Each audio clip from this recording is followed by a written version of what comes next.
안녕하십니까. 이 시간은 소원의 항구라는 제목을 가지고 여러분과 함께 말씀을 나누겠습니다. 본문 말씀 시편 107편 23절로 30절 말씀인데 제가 지금은 읽지 아니하고 맨 마지막에 그 말씀을 읽고 나누겠습니다. 우리가 인생을 사느라면 고난이 다가오는데 엎친 데 덮친 격이다. 그와 같은 이야기가 있는 것처럼 우리에게 고난이 겹쳐올 때가 있다는 것이죠. 첫 번째 우리가 한번 겹친 고난 중에 성도는 어떻게 해야 할까요?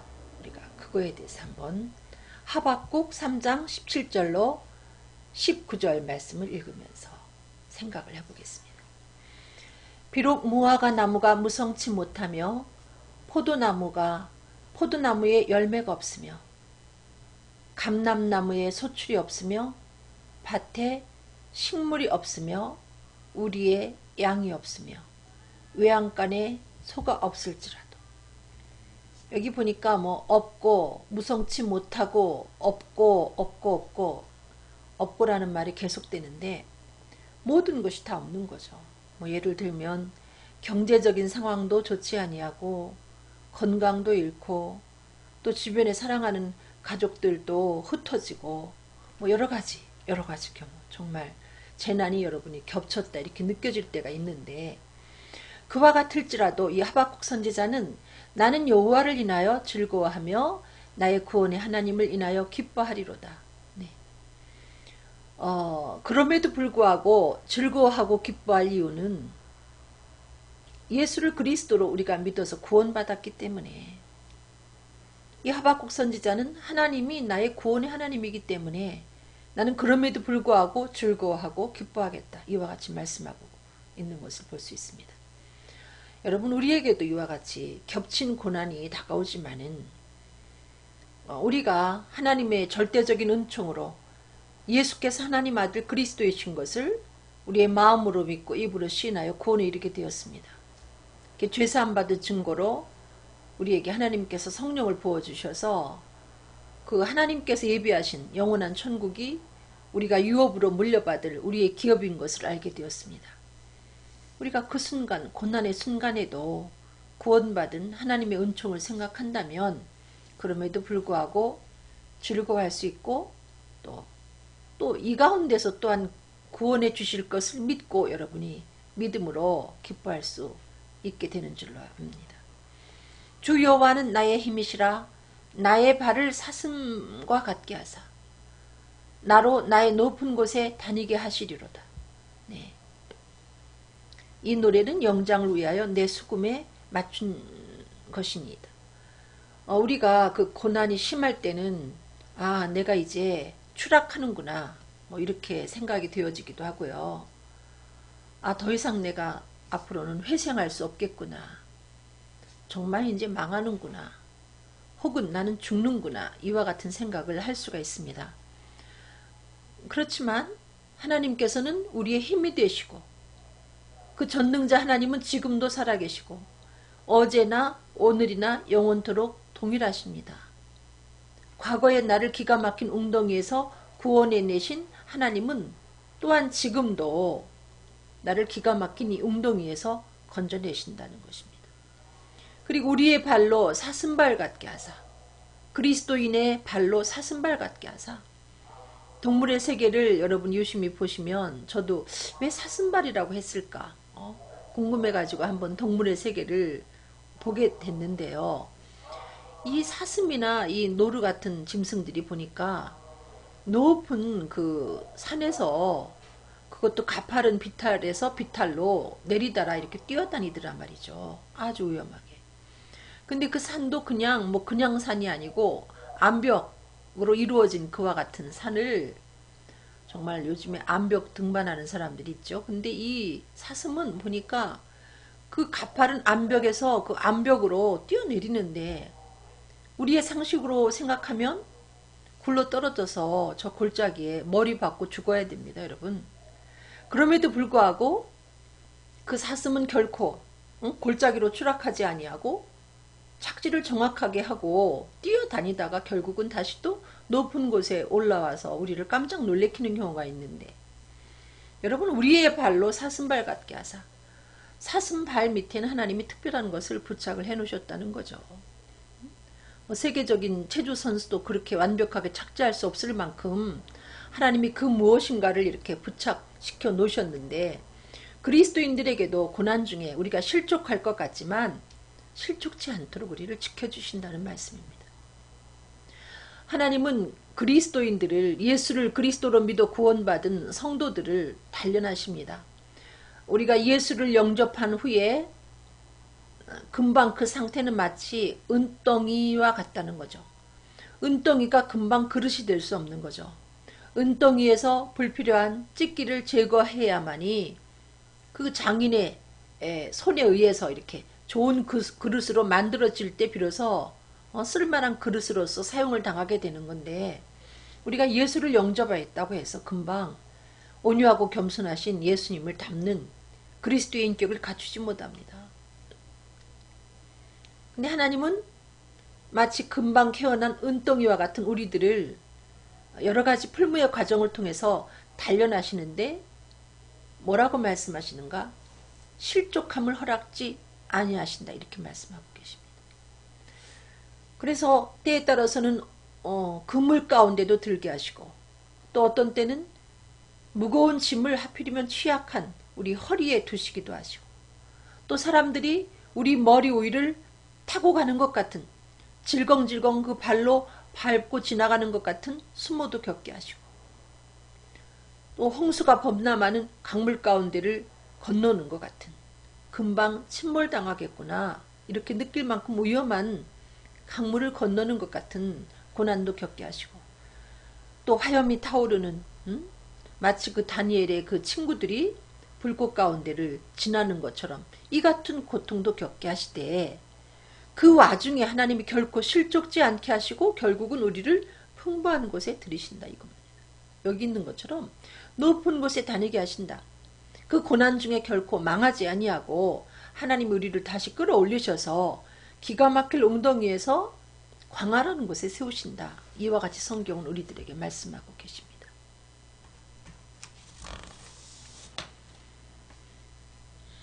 두 번째, 그러면 우리가 고난 중에 하나님을 화나게 하는 게 뭘까요? 고난 중에 하나님을 진노케 하는 건 또 무엇일까요? 시편 50편 22절 23절입니다. 하나님을 잊어버린 너희여 이제 이를 생각하라. 하나님이 불쾌한 거는 하나님을 잊어버리는 것이 불쾌하다는 거죠. 우리 인간이 참 건망증이 심해요. 그래서 어떤 때는 정말 안경을 머리 위에다 올려놓고도 안경을 찾기도 하고, 뭐 그거는 아무것도 아니고요. 때에 따라서는 이렇게 또 자식을 깜빡 잊어버리고, 잊어버리고 또 집으로 돌아오는 경우도 있어요. 저 같은 경우 예배드리러 갔다가, 저희 딸은 초등학교 다닐 때 그 밑에서 아이들 예배 드리는 데서 드리고, 저는 따로 어른들 예배 드리는 장소에서 예배를 드리고, 집으로 돌아왔는데 초인종을 누르면서 띵동하면서 뭐가 서운해 생각하니까 제가 제 딸을 교회에다가 놓고 왔더란 말이죠. 그 한 번도 아니고 두 번씩이나. 제 남편이 화를 내는 사람이 아닌데 화를 내려고 했던 것이 기억이 나는데, 이거 있을 수가 없는 거죠. 어떻게 어미가 자식을 잊어버립니까? 근데 우리가 더욱 잊어서는 안 되는 것이, 우리를 불과 유황이 타는 그 못에서 우리를 건져내신 예수 그리스도를 잊어서는 안 되죠. 근데 우리가 잊어버립니다. 특별히 고난이 막중한 중에 이것을 잊어버립니다. 그럴 때 하나님은 우리에게 대해서 매우 섭섭하시다는 거죠. 하나님을 잊어버린 너희여 이제 이를 생각하라. 그렇지 않으면 내가 너희를 찢으리니 건질 자 없으리라. 정말 무섭게 표현하시지 않습니까? 근데 우리가 그 하나님의 은혜를 잊어버리는 그 자체가 하나님 마음에 서운하기도 하지만, 그 고난 중에 전능자 하나님을 우리가 의지하면 하나님이 참 기뻐하실 텐데, 홀로 고난 당하는 것처럼 슬퍼하며 좌절하며 이럴 때 하나님이 화가 난다는 거죠. 아니 전능한 내가 너와 함께 하지 않느냐? 너를 그 지옥 형벌에서 구원한 내가 너와 함께 하는데 왜 고민하고 왜 좌절하고 왜 나를 안 바라보느냐 이렇게 화가 나신다는 거죠. 아무것도 염려하지 말고 너희 구할 것을 기도와 간구로 감사함으로 하나님께 아뢰면 될 텐데 왜 걱정하느냐 하면서 우리에 대해서 하나님은 화가 나신다는 겁니다. 우리에게 베푸신 은혜를 잊어버리는 것은 물론 그 전능자 하나님이 지금도 성령과 말씀으로 나와 함께 하신다는 것을 우리가 잊어버리기 때문에 하나님은 화가 난다는 거죠. 여러분 고난이 막중할 때는 이런 생각이 들지 않습니까? 아 정말 나 혼자 간다. 그리고 하나님은 이 가운데 나를 안 도와주시네. 어떻게 이러실 수가 있어. 여러분 그렇게 생각하지만 고난을 여러분이 다 지나고 났을 때 알게 되는 사실이 있습니다. 그 겹친 고난 속에서 하나님이 여러분을 마치 아비가 자식을 안음같이 여러분을 안고 지나가셨다는 거죠. 여러분이 그거는 고난이 끝나고 난 다음에 알고 그 당시는 잘 모르죠. 끝나고 나면 그걸 알게 돼 있습니다. 아 하나님이 격렬한 고난 중에 그야말로 고난의 광풍이 휩싸이는 그 중에 나를 안고 그 고난의 과정을 이렇게 지나게 하셨구나.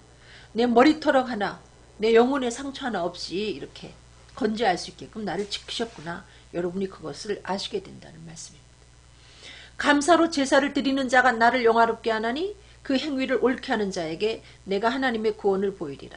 예, 여러분 하나님은 잊어버리는 대신 기억하고 과거의 나를 기가 막힐 웅덩이에서 건져주신 주님이 지금도 또 건져주시겠지 하고 믿고 감사의 기도를 올릴 때 그럼에도 불구하고 감사드릴 때 이것은 하나님 앞에 그 행위를 옳게 하는 자요. 그와 같은 자에게 하나님은 여호와의 구원을 보여주시겠다. 이렇게 말씀하고 계십니다. 여러분 평안할 때 하나님 감사합니다. 잘 됐을 때 주님 감사합니다. 이건 누구는 못합니까 여러분? 그렇지만 정말 모든 것 다 잃고 하박국 선지자와 같이 혹은 욥과 같은 고난 중에 여러분이 그럼에도 불구하고 하나님께 감사하며 찬송을 올릴 때 그것이 바로 여호와께 행위를 옳게 하는 자고 그리할 때 그에게 하나님이 예비하신 구원을 베풀어 주신다. 이와 같이 말씀하고 계십니다. 예를 들면 그 바울과 실라가 열심히 열정적으로 복음을 전하다가 핍박을 받게 되지 않았습니까? 그들에게 아주 정말 거반 죽게 될 만큼 매를 맞고 더더구나 투옥이 됐습니다. 한밤중에 매를 맞았으니 그 맞은 데가 얼마나 아프겠습니까? 옥신옥신 쑤시고 본인들이 뭘 잘못해서도 아니고 복음 전한다는 이유로 그와 같은 고난을 받게 되었는데 바울과 실라는 시리에 빠져 있지 않았습니다. 아 내가 복음 전하는데 왜 이런 일을 당하나 하면서 시리에 빠지거나 좌절하거나 포기하거나 하지 않고 한밤중에 그렇게 고달프고 곤고함에도 불구하고 하나님께 감사하고 찬양을 올렸다는 거죠. 그랬더니 하나님께서 그 옥토를 흔들고 옥문을 열고 메인 것을 하나님이 끊어버리면서 바울과 실라로 하여금 탈출할 수 있게끔 하나님이 해주셨죠. 물론 탈출하지는 않았죠.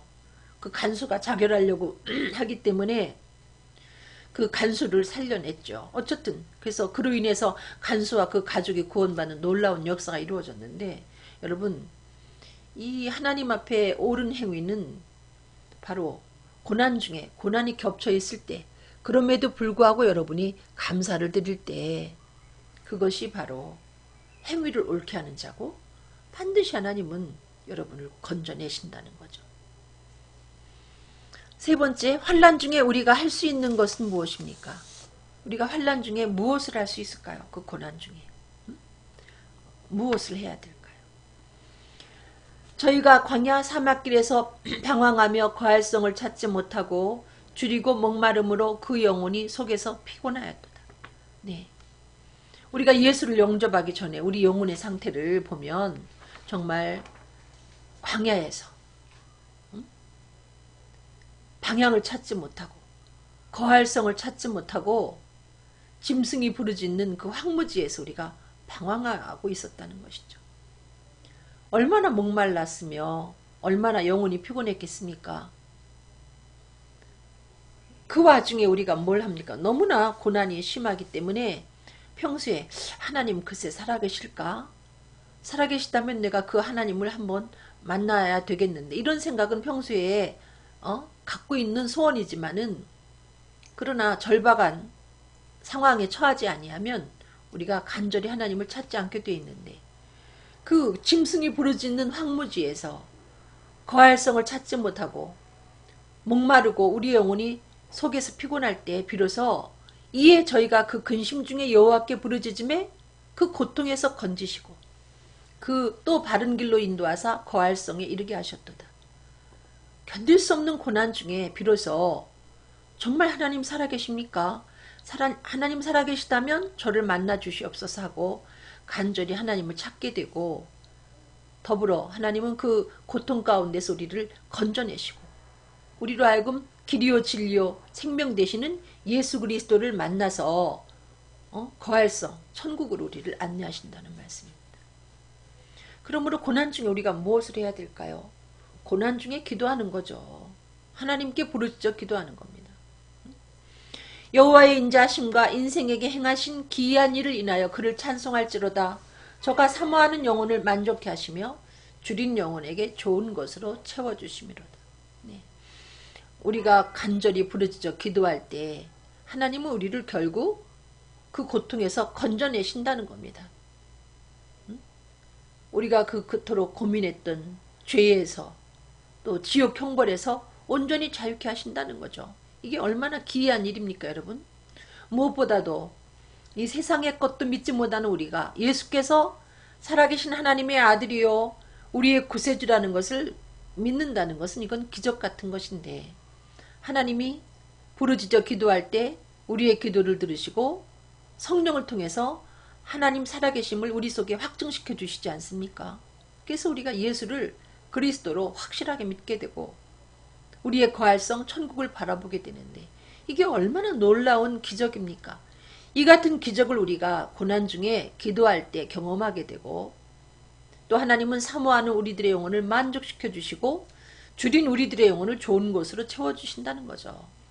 예수님을 영접하기만 하면 우리의 속에 생수의 강이 흘러넘치기 때문에 우리의 사모하는 영혼이 늘 만족함을 얻게 되고 우리의 줄인 영혼이 늘 좋은 것으로 체험을 받게 된다는 거죠.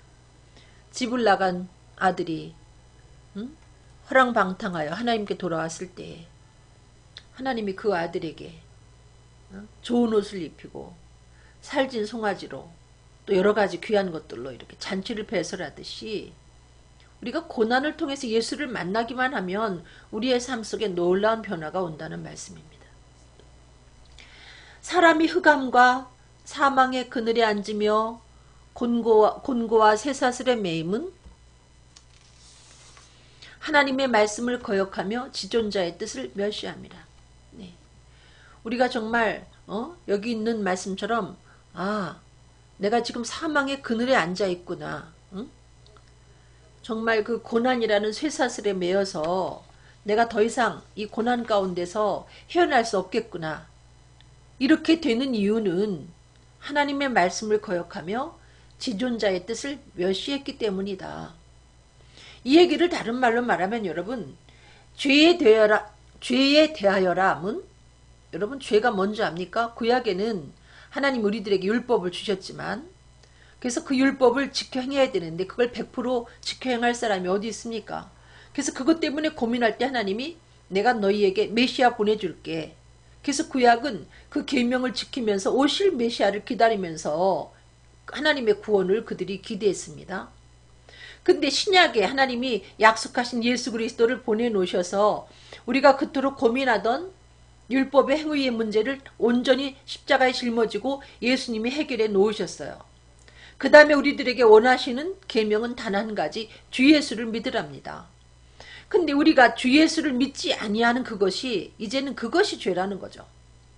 율법의 저촉이 어느 부분에 저촉이 돼서 여러분이 그 죄 때문에 지옥 가는 것이 아니라 율법을 짊어지고 십자가에 못 박혀 해결해 놓으신 예수를 여러분의 그리스도로 믿지 아니함으로 말미암아 그것이 죄가 된다는 얘기입니다. 그래서 하나님은 벌써부터 이렇게 아들 예수를 보내놓고 내게로 오라 내게로 오라 이렇게 부르심에도 불구하고 우리가 평안하고 배부를 때는 등 뜨실 때는 하나님을 찾지 아니하죠. 그래서 우리가 이렇게 사망의 그늘 가운데 흑암의 그늘 가운데 곤고의 쇠사슬에 매인 채 여러분 고난을 당하게 된다는 거죠.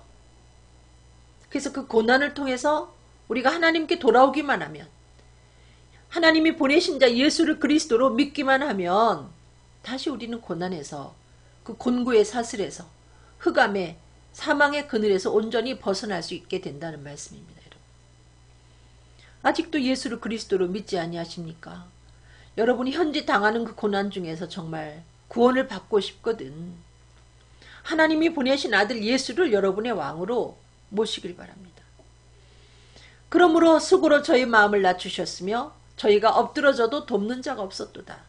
하나님께서 여러분에게 고난을 주실 때 하나님을 찾으라고 주시는 고난이 있어요.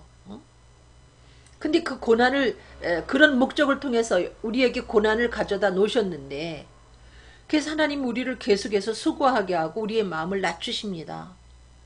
그리고 내가 엎드러져도 돕는 자가 없습니다. 그래서 우리는 가끔 아니 왜 내가 이 고난 당할 때 왜 가족이 나를 안 도와주는 거야? 왜 아무도 나에게 도움이 되지 못하는 거야? 이렇게 불평하는 마음을 가질 수 있지만 이 말씀을 보면 철저하게 하나님이 우리를 고립시켜 놓는 거죠. 우리가 엎드러질지라도 돕는 자가 없도록 만들어 놓는 거죠. 목적은 예수 그리스도를 우리로 하여금 만나게 하시려고. 우리의 마음을 낮춰야 우리가 겸손히 하나님을 찾을 것이고 우리가 엎드러졌는데 누가 도와주면 우리는 그 간절한 마음으로 예수 그리스도를 찾지 않습니다. 그래서 우리들에게 고난을 가져다 놓으시는 거죠. 근심 중에 우리가 기도해서 예수 그리스도를 만나게 되는 겁니다. 이에 저희가 그 근심 중에 여호와께 부르짖음에 그 고통에서 구원하시되 흑암과 사망의 그늘에서 인도하여 내시고 그 얼굴줄을 끊으셨도다. 부르짖어 기도할 때 하나님은 예수라는 구원의 손길을 통해서 여러분을 사망의 그늘에서 인도하여 내시고 그 얼굴, 그 고난의 그 쇠사슬을 완전히 끊어내신다니까요. 여호와의 인자하심과 인생에게 행하신 기이한 일을 인하여 그를 찬송할지어다. 정말 기이한 일이 벌어집니다, 여러분. 그토록 고민했던 지옥의 문제가 해결되죠. 여러분 죽음을 사람들이 두려워하는 이유가 교회를 다니지 아니해도 그들이 영생이 있다는 걸 믿기 때문에 그렇습니다. 죽고 나서 그 사후의 세계가 존재하지 않는다. 말은 그렇게 해도 본능적으로 원초적으로 두려움을 감지하는 이유는 그 내세가 존재한다는 것을 이 본능적으로 느끼기 때문에 그렇다는 것이죠. 저도 그 지옥 갈까봐 정말 전쟁 나는 꿈을 꾸면 땀을 흘리고 일어나야 됐고 김신주 일당이 넘어왔을 때 제가 그 금방 전쟁 나서 지옥 가게 되는 줄 알고 목이 잠겨서 2시간 동안 소통이 안 된 적도 있었고요. 정말 이 지옥이 저한테는 고민거리였습니다. 근데 제가 이 고난 중에 예수 그리스도를 만나고 나니 하나님께서 이 지옥이라는 논문을 깨뜨리시고 그 쇠빗장을 꺾으셔서 지옥의 공포에서 제가 벗어나지 않았습니까? 그래서 그 뒤로는 뭐 9.11 사태를 제가 이렇게 겪고도 2다리 쭉 뻗고 잘 자고요. 뭐 김정은이가 자꾸 전쟁 일으킨다 해도 저는 잠을 잘 자고 있거든요. 그전에는 정말 겁이 났죠. 그리고 논문을 깨뜨리시고 쇠붙장을 꺾으신다. 우리의 삶 속에 들어오셔서 우리의 정서적으로 부족했던 부분 예수 그리스도 없는 문화 속에서 살면서 우리가 정수리부터 발끝까지 사실은 병이 들어 있거든요. 근데 예수님은 우리를 천국 가게만 하시는 것이 아니라 성령으로 내 속에 들어오셔서 말씀을 통해서 나를 고치신다는 거죠. 갇혀있는 나를 비정상적인 그 영혼의 또 육체의 질병 가운데 있는 나를 마치 논문을 깨뜨리시고 쇠붙장을 꺾으시듯이 나를 건강한 그리스도인으로 이와 같이 고치신다는 말씀입니다. 미련한 자는 저의 범과와 죄악의 연고로 곤란을 당하며 저의 혼이 각종 식물을 싫어하여 사망의 문에 가깝도다. 네. 예, 성경에 이런 얘기가 있습니다. 미련한 자는, 표현이 좀 과격한데요, 절구에다가 절구에 넣고 공유로 찌을지라도 미련함이 벗어지지 아니한다. 여기 미련한 자가 누군지 압니까? 하나님이 없다는 자예요. 하나님이 없다. 하나님이 어디 있느냐 이러는 자라는 거죠. 하나님이 없다 하기 때문에 하나님이 있다는 걸 보여주기 위해서 우리들에게 고난을 주시는데, 그럼에도 불구하고 버티고 하나님을 찾지 아니할 때 나중에는 그 죄로 인하여, 예수를 그리스도로 끝까지 믿지 아니하는 그 완고한 죄로 인하여 곤란을 당하는데, 저의 혼이 각종 식물을 싫어하는 단계까지 간다는 거죠. 여러분, 그 노인들이 병이 나가지고 음식을 잘 못 드시면 좀 그때부터 사실 위험한 겁니다. 그러다가 뭐 어느 노인이 병상에 계시다가 곡기를 끊은 지 뭐 일주일 됐다. 이제 곧 돌아가실 날이 가까운 거예요. 이렇게 죽음의 문턱에, 여기 있는 말씀처럼 사망의 문에 가까운 자리까지 가게 된다는 거죠. 하나님의 택한 백성들이 하나님께 돌아오지 아니할 때, 하나님의 고난이라는 책직을 통해서 우리를 부르시는데, 그럼에도 불구하고 버티고 완고하게 예수를 찾지 아니할 때 나중에는 내가 죽겠다 여기까지 가게 된다는 겁니다. 그런데 다행스럽게도 하나님의 택한 자녀는 이에 저희가 그 근심 중에서 여호와께 부르짖음에 그 고통에서 구원하시되 저가 그 말씀을 보내어 저희를 고치사 의경에서 건지시는도다. 그런데도 하나님의 택한 자녀는 결국은 그 고난 중에 하나님께 부르짖어 기도하게 돼 있고요. 그럴 때 하나님이 그 고통에서 구원하시되 말씀을 보내요. 말씀 되시는 예수 그리스도를 통하여 우리를 구원해 내신다는 거죠. 말씀은 예수님 아닙니까? 그분이 육신을 입고 오신 분이 바로 예수 그리스도 아닙니까? 그분이 승천하시면서 내가 세상 끝날까지 너희와 항상 같이 있을게. 무엇으로? 성령과 말씀으로. 성령은 바로 예수 그리스도의 영입니다. 지금도 성령과 말씀으로 우리 곁에 계신데, 여러분 이렇게 고난을 통해서 말씀되시는 예수 그리스도를 만나게 되면 주님이 우리를 그 의경에서 건지실 뿐만 아니라 우리를 고치신다니까요. 논문이 닫혀있는, 쇠빗장이 쳐있는 그와 같은 불완전한 우리들이, 영혼과 육체가 질병에 걸려있는 우리들을 하나님이 고쳐내신다니까요. 예수 그리스도를 통해서 말씀과 성령으로 여호와의 인자하심과 인생에게 행하신 기이한 일을 인하여 그를 찬송할지로다. 그래서 고난 중에 우리가 할 수 있는 것은 부르짖어 기도하고 하나님을 만나고, 그래서 예수 그리스도를 만나서 그 구원의 은총을 힘입고 이제 그 다음엔 찬송하는 거죠. 찬송 중에 최고의 찬송은 예수는 하나님 아들 그리스도라 이렇게 외치는 거예요. 내가 경험해 봤더니 내가 성령을 통해서 예수를 보고 듣고 만졌다. 예수는 하나님의 그리스도다 이렇게 외치는 것이 최고의 찬양입니다. 이것이 최고의 감사제고요. 감사제를 드리며 노래하며 그 행사를 선포하리로다. 하나님이 여러분에게 은혜 주신 것은 그 은혜를 자랑하라고. 하나님은 자랑하는 걸 싫어합니다. 사실은. 우리 자신을 자랑하는 건 하나님이 싫어해요. 그 성경에 자랑하는 혀를 끊으리니 그렇게 말씀하고 계십니다. 근데 하나님이 좋아하는 자랑이 있어요. 하나님을 자랑하는 건 아주 좋아하십니다. 우리가 복음을 전하는 것이 하나님을 최고로 높여 자랑하는 겁니다. 그것이 바로 여호와의 행사를 선포하는 것이거든요. 하나님이 아주 기뻐하시죠. 네 번째, 고난을 통하여 하나님이 우리에게 주시는 것은 무엇입니까? 네, 반드시 고난은, 이 고난이라는 그 보자기 속에는 이 세상에 어떤 것과도 비교할 수 없는 보배가 들어있습니다. 근데 그 고난을 통해서 하나님 우리들에게 가져다 주시는 그 보배가 무엇일까요? 시편 107편 23절로 30절 읽으면서 또 말씀을 나누겠습니다. 선척을 바다에 띄우며 큰 물에서 영업하는 자는 여호와의 행사와 그 기사를 바다에서 보나니. 네, 우리의 마치 영적인 생활이 큰 바다에서 큰 배를 가지고 영업하는, 배 사업을 하는 우리가 그와 같은 것이 바로 신앙생활이라는 거예요. 여러분, 배가 크면 클수록 안전하지만 큰 배를 가지고 먼 바다에 나가서 큰 물에서 영업을 하게 되면 여러분 정말 그 배도 감당할 수 없는 그와 같은 파도를 만나게 되죠. 광풍을 만나면 정말 그 큰 배도 어쩔 수가 없는 거 아닙니까, 여러분? 그러니까 그 엄청나게 규모가 큰 배들이 그 광풍을 만나서 파손하지 않아요.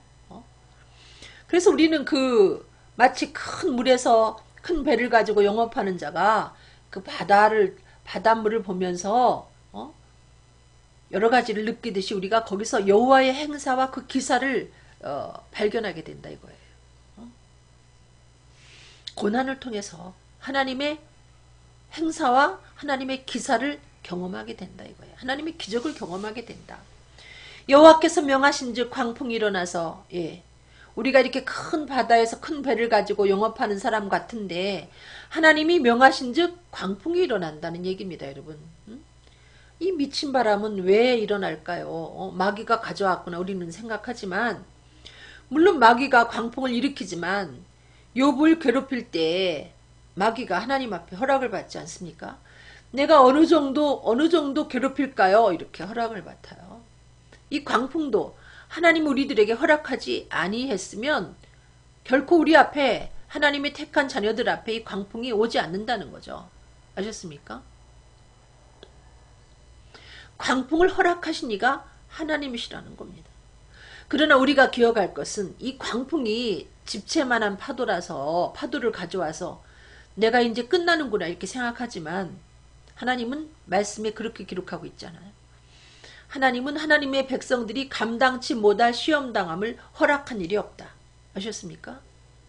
여러분이 그 집채만한 파도를 보고 놀라지만 집채만한 파도가 여러분 앞에 다가왔을 때는 여러분은 그 파도의 높이를 뛰어넘을 수 있는 하나님이 영적인 은혜를 여러분에게 미리 준비해 놓으셨다는 겁니다.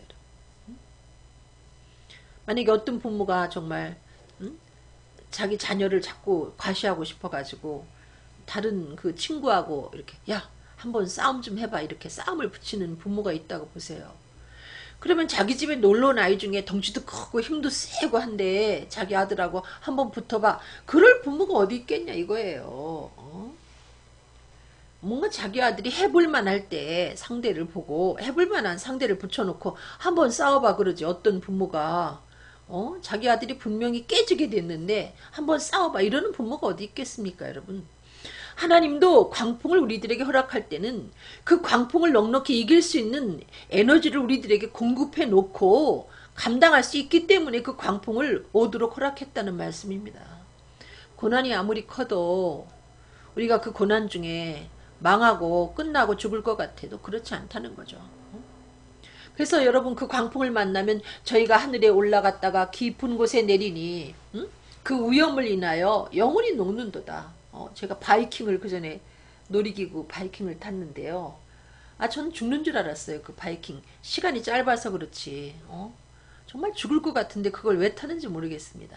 근데 바이킹은 두 번째 뭐 별거고 나중에 보니까 그 롤러코스터 그거 뭐 청룡열차라고 하나요? 어쨌든 최고로 무서운 거 있잖아요. 뭐 정말 사람의 내장을 뒤집는 것 같은. 제가 그 놀이기구를 한번 타고 정말 죽는 줄 알았습니다. 저희 가족이랑 타고 제가 그 내내 뭐 소리를 정말 있는 힘 다해가지고 그냥 비명을 질러대면서 나중에는 제 심장이 멎은 것 같았어요. 그래서 이제는 지금 내가 죽었구나. 내 심장이 멎어서 이제 난 죽었구나 하고 제가 아예 포기하고 고개를 딱 떨궜습니다. 여러분 정말 소리 지르다가 이제는 소리 지르는 것도 아예 말아버렸어요. 심장이 멎은 것 같아서 뭐 이제 죽었구나 그랬는데 보니까 출발점으로 다시 돌아왔더란 말이에요. 그 놀이기구의 작동이 이제 정지가 된 거죠. 다행스럽게도. 아마 조금만 진도가 더 나갔으면 제가 죽지 않았나 싶을 만큼 저는 그때 악몽을 지금도 잊지 못하는데 뭐 그 뒤로는 절대 놀이기구 제가 안 무서운 것도 안 타죠. 그때 놀래가지고 우리가 그 고난당할 때 이렇게 영혼이 녹는 것 같다는 거죠. 난 이제 죽는구나 하고 고개를 떨구게 된 자리까지 가는데 아 죽었구나 그럴 때 하나님은 그 고난에 예? 고난의 작동을 중지시킨다는 거예요. 이제 끝 그런다는 거예요. 영혼이 녹는 것 같죠. 고난이라는 것은. 저희가 이리저리 구르며 취한 자같이 비틀거리니 지각이 혼돈하도다. 네. 여러분 취한 자가 여러분 그 평형 감각을 잃어버리지 않습니까? 그래서 뭐 갈지자 걸음으로 걷다가 막 고꾸려 받기도 하고 뒹굴기도 하고 또 분별도 못해요. 여기서 자야 되는지 집에 가 자야 되는지. 그래서 겨울에 그냥 술 먹고 길거리에서 누워 자다가 동사하는 사람도 있잖아요. 여러분 고난이 그리스도인들도 고난이 심하면 이렇게 취한 자처럼 비틀거리게 되고 균형을 잃게 되고 지각이 혼돈한다는 거죠. 우리의 감각기관이 다 마비된 것 같고 내가 뭘 아는 것 같으나 모르는 것 같고 분별이 안 되고 여러분 헤맨다는 거예요. 당연히 고난 중에 헤매는데 여러분이 고난 중에 헤맨다고 그거를 자책하지 마세요. 헤매게 돼 있잖아요. 이 성경이. 여러분 욥은 그렇게 매끄럽게 고난을 겪었습니까? 욥기를 자세히 들여다보면요. 욥이 술 취한 자처럼 말도 안 되는 이야기를 하나님한테 합니다. 사실은. 다른 친구들보다 조금 나은 것이고 다른 사람에 비해서 욥이 좀 더 세련되게 그 고난을 겪는 것뿐이지 거치는 것뿐이지 욥도 말도 안 되는 얘기 쫑얼거리고요. 마치 그 마취에서 깨어난 사람 횡설수설하듯이 그렇습니다. 여러분. 이유는 고난 자체가 너무나 고통스럽기 때문에 지각이 혼돈한다니까요. 이에 저희가 그 근심 중에서 여호와께 부르짖음에 그 고통에서 인도하여 내시고 광풍을 평정히 하사 물결로 잔잔케 하시는도다. 그 고통 중에 하나님께 부르짖어 기도했더니 여러분 인간은 완악합니다. 여러분 목이 곧아요. 이스라엘 백성을 목이 곧다. 너희가 강팍하고 완악하다. 바로만 강팍한 것이 아니고 우리가 그렇게 강팍하고 완악하다니까요. 고집도 세고 영혼이 녹는 것 같은 고난을 겪은 후에 비로소 하나님을 찾게 되죠. 하나님 살려주세요. 그럴 때 하나님이 그 고통에서 우리를 인도하여 내시고 언제 그렇게 광풍이 일어났나 싶을 만큼 하나님이 잔잔케 하신다는 거죠. 그래서 고난의 끝이 없을 것 같지만 고난의 끝은 반드시 있습니다. 우리가 터널을 지날 때 야, 이 터널 왜 이렇게 길어? 그렇지만 터널의 끝이 있듯이 고난의 끝도 반드시 있다는 거죠. 그러므로 조금 참고 인내하셔야죠. 저희가 평온함을 인하여 기뻐하는 중에 여호와께서 저희를 소원의 항구로 인도하시는도다. 이 평온함은 언제 주어지는가? 성경은 아무것도 염려하지 말고 너희 구할 것을 기도와 간구로 감사함으로 하나님께 아뢰라 이렇게 말씀하고 계십니다. 여러분이 고난이 당하는 정도가 얼만큼 크든 작든 그 현재의 고난의 상황을 염려하지 말고 하나님 앞에 감사하는 기도로 올리라는 거죠. 과거의 나를 기가 막힐 웅덩이에서 건져주신 주님, 지금도 이 상황 아시죠? 건져주실 것을 믿고 감사합니다 하고 감사하는 기도로 올려놓으면 내 마음속에 예수 그리스도 안에서 하나님이 넘치는 평강을 채워주신다는 겁니다. 여러분 내 마음속에 평온함이 주어졌다는 것은 하나님이 접수했다는 사인이에요. 내가 알았다. 내가 알았어. 내가 해결해 줄게. 여러분 저는 기도를 언제까지 하라고 그러냐면 3일 금식하라 40일 금식하라 이런 얘기는 전 잘 안 하고요. 마음에 평안함이 있을 때까지 기도하라 그런 얘기를 저는 잘 합니다. 저도 또 그렇게 기도하고요. 어떤 문제를 가지고 제가 기도하러 갔는데 뭐 5분 안에 마음이 편안해졌다 그럼 전 뻘떡 일어납니다. 그러고서 이제 찬양을 하죠. 하나님 감사합니다. 하나님께 찬양을 올리고 감사하지. 앉아가지고 이미 내 마음속에 평온함이 왔는데 그 문제에 대해서 해결해 주세요. 해결해 주세요. 이렇게 하지 않아요. 그 한나가 그 아들이 없어서 그렇게 애통하며 기도하다가 엘리 제사장이 하나님이 네 기도를 들으셨다. 그 얘기 듣고 한나가 그렇게 통곡하며 기도하다가 그 뒤로 수색이 없었습니다. 여러분. 우리가 기도하고 하나님이 내 마음속에 평강을 주시면 이제 그것으로 더 이상 그렇게 그 문제 갖고 슬퍼하고 애통해 할 일은 없다는 거죠. 이미 하나님이 접수했다는데. 그리고 평온함을 인하여 기뻐하는 중에 하나님이 나를 소원의 항구로 인도하시는도다. 내가 그토록 원했던 소원의 항구로 인도하신다니까요. 아, 나는 하나님이 살아계시다면 한번 만났으면 좋겠어. 내가 그렇게 소원했던 그 항구로 나를 안내하셔서 하나님을 만나게 하시고, 이미 또 하나님을 만난 여러분들은 아, 나는 예수님 닮고 싶어.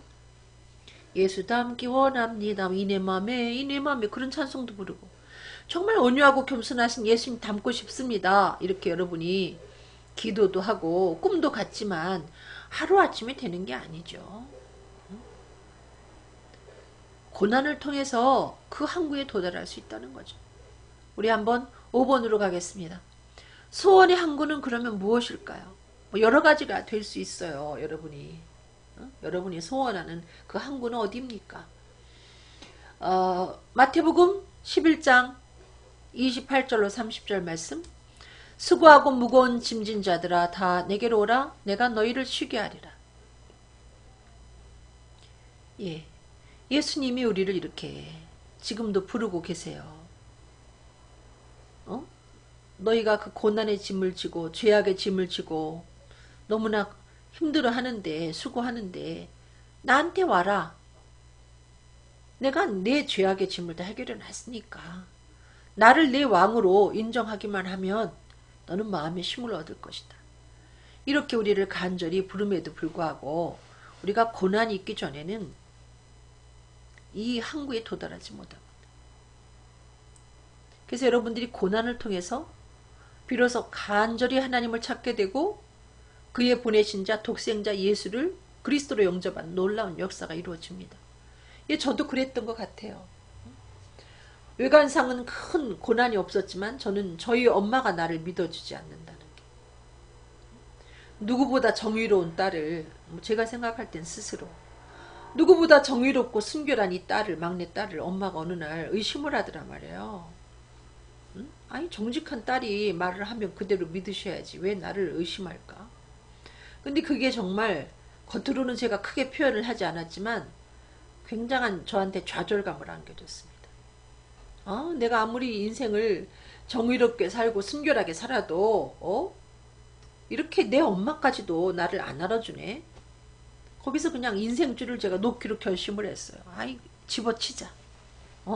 정의고 순결이고 집어치고 내가 한번 인생을 설계해보고 원하는 삶을 살고 혹시나 지옥이 있으면 나중에 제가 늙어서 죽기 전에 예수 믿고 죄 안 짓고 있다가 천국까지, 제가 그때는 행위로 구원받는 줄 알았기 때문에 그런 생각을 하고 제가 무서운 있을 수 없는 인생의 잘못된 설계를 하고 있었습니다. 그때 마침내 저희 동네에 부흥회가 열렸는데 저희 선배가 정중하게 저를 그렇게 초대를 해서 제가 거절을 못하고 놀러 가다시피 갔지만 제 내면 속에는 잠재적으로 정말 하나님에 대해 갈망하는 마음이 있었던 거죠. 왜? 너무나 추락했기 때문에, 제가 엎드러져서 정말 일어날 힘이 없기 때문에 제 그때의 심정이 부모도 나를 버리는구나 이런 생각이 들었거든요. 그 고난을 통해서 제가 하나님 살아계실까? 그렇다면 나도 그분을 만났으면 좋겠는데, 그렇게 평소에 생각했던 이 내가 구원의 문제를 해결해야 되는데 이 같은 소원의 항구에 제가 다다르게 됐던 거죠. 덕분에 제가 구원을 온전히 구원을 받지 않았습니까? 그 고난을 통해서 내가 죄사함 받았구나. 내가 이제 하나님의 자녀가 되었구나. 내가 이제 죽어도 천국 가네. 더 이상은 내가 이제 지옥의 문제를 고민하지 않게 됐으니까 이거 얼마나 행복합니까, 여러분? 그러니까 제가 또랑도 못 걷는 제가 시냇가에 살았어도 제 가슴까지 오는 그 물속에 들어가지도 못하던 제가 강에서 수영을 배우게 되고 강을 건너게 되고 나중에 제가 섬에서 그 목회할 때는 또랑도 못 건너던 제가 그 바다를 이 섬에서 저 섬으로 헤엄을 쳐서 갔다는 거 아니에요. 제가 제 자랑을 하는 게 아니라 이렇게 겁 많은 제가 죽음에 대한 공포에서 벗어나게 되니 예수님을 통해서 구원을 받고 나니 이렇게 담대한 사람이 되었다는 거예요. 그리고 그 다음에 소원의 항구는 뭘까요? 나는 마음이 온유하고 겸손하니 나의 멍에를 메고 내게 배우라. 그러면 너의 마음이 쉼을 얻으리니 이는 내 멍에는 쉽고 내 짐은 가벼움이라 하시니라. 네. 만약에 저에게 예수님이 물으신다면 너는 내가 뭘 해줄까? 그런다면 저는 그렇게 말할 거예요. 저는 온유하고 겸손하신 예수님을 닮고 싶습니다. 이유는 예수님을 닮아야 이 땅에 사는 동안 복음을 전파할 때 내가 전한 복음이 될 수 있기 때문에 저는 정말 교만한 사람이고요. 저는 사나운 사람이에요. 사자처럼 사나운 사람인데 그게 제 소원이 예수님 닮는 거고요. 근데 제가 만약에 교만하고 여전히 사자처럼 사나워 가지고는 내가 아무리 멋지게 복음을 연주해도 그 복음이 듣는 이에게 울리는 꽹과리 소리처럼 소음으로 느껴진다는 거죠. 그래서 저는 소원이 정말 예수님 닮고 싶거든요. 근데 그게 꿈을 꿨다고 해서 그 꿈을 금방 이루게 되지 않는다는 거죠. 꿈이 갖고 있는 비전이 크면 클수록 비례해서 고난은 큰 거죠. 예를 들어서 그 요셉에게 하나님이 꿈을 줬죠. 세계의 총리가 되는 꿈을 주셨어요. 그 다음부터 꿈을 꾼 그 요셉이 겪는 그 어려움을 보십시오. 근데 하나님이 그와 같은 꿈을 줬는데 꿈을 꾸게 할 그 당시의 요셉의 모습은 정말 비인격적이잖아요. 촐랑거리고 우쭐거리고 고자질 잘하고 정말 자기만 잘났어요. 여러분 그런 인격의 사람에게 하나님은 세계를 맡기지 않는다는 거죠. 아셨습니까? 그래서 하나님이 그 꿈을 주시고 난 다음에 13년 동안을 풀무의 과정을 통해서 요셉을 단련하시죠. 촐랑거리고 고자질 잘하고 저잘났다고 하는 그 불필요한 찢기를 다 제거하셔서 나중에 그 속에 예수님의 인격이 이루어지게 하지 않습니까, 여러분? 그래서 요셉이 아버지가 돌아가셨을 때 형들이 무서워가지고 벌벌 떨면서 아버지가 우리 죽이지 말라고 그랬다. 뭐 용서라고 했다. 이렇게 얘기하니까 요셉이 두려워 마셔서 내가 하나님을 대신하리까. 당신들은 나를 해하려고 하였지만 하나님이 나를 통해서 만민의 생명을 구원하려고 나를 보낸 것이고 당신들은 잘못 없다. 내가 당신과 당신의 자녀를 기르리다.